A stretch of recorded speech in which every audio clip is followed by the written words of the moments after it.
Steve, congratulations on Penguin Lessons. Thank you. Thank you. Now, your character Tom arrives in Argentina, um, maybe looking for something, a little bit broken. How is he mentally when he arrives, and how is he evolving over the course of the film? Uh, well, he is a sort of perennial cynic. Uh, he's the embodiment of all the cynicism that I think we all have inside us to a greater or lesser extent. But he's particularly more cynical than most. And people who have an embittered view of the world and act in a narcissistic way, there's often a reason for it. But he's pretty disillusioned with the world and doesn't really care about anyone but himself. And it takes a penguin to unlock his, his the better angels of his nature, or the angels of our better nature, whichever one it is. And what is it that he's learning and grasping from the penguin through the course of the film? I think this. Sometimes it's projection, but there's something quite zen about penguins. They don't have. Penguins tend not to suffer from lots of neurological conditions because they're too busy being penguins, and there might be a lesson there for humanity, and certainly for Tom Michel, the character I play. So it becomes kind of the catalyst as a way. He talks to the penguin, and the penguin doesn't talk back to him, and that's like a lot of people where they have pets. In fact, it's just an unusual pet for him at that time. That was a wild animal, and I think it's something about he learns to be a more decent person, and that has a knock-on effect on how he teaches the kids in the school that he's stationed at in Argentina. So it kind of has a domino effect, and I think there's a lesson there for people. Is like, if you're kind to someone, they'll, with a fair wind, they'll pass it on, and maybe that'll mushroom.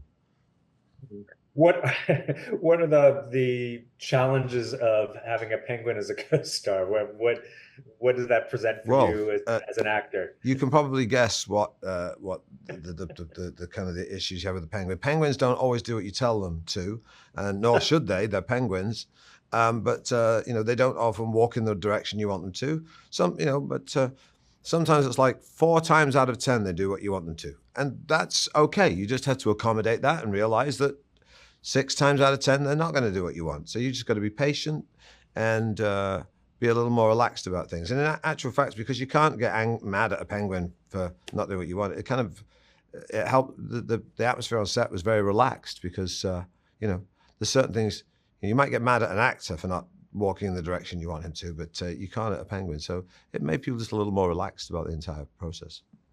Yeah.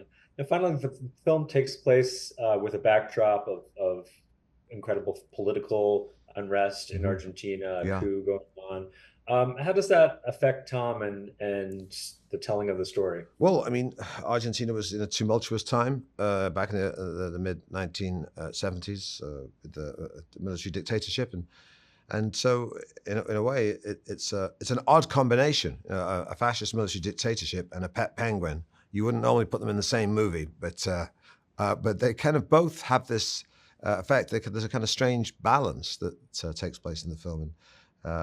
And the unrest, political unrest, is very hard for Tom to ignore. He tries to ignore it because, as I say, he's someone who doesn't care about anyone but himself. But the people around him suffer, and lots of people did suffer during that period. But it's the arrival of the penguin that sort of teaches Tom to give a damn about other people. On that note, Steve, thank you so much for taking time to talk to us about The Penguin Lesson. And we hope everyone gets a chance to see it when it's in theaters this Friday. Thank you so much. Thanks for watching the You Interview channel. With over 3,000 original celebrity videos, we have one of the largest collections of celebrity interviews anywhere. So remember to like and comment on our videos and subscribe to the channel. If you want to get more involved, you can become a member of the channel. Membership has its perks. You can see exclusive celebrity videos and get the opportunity to ask our celebrity guests questions. We can't wait to hear from you.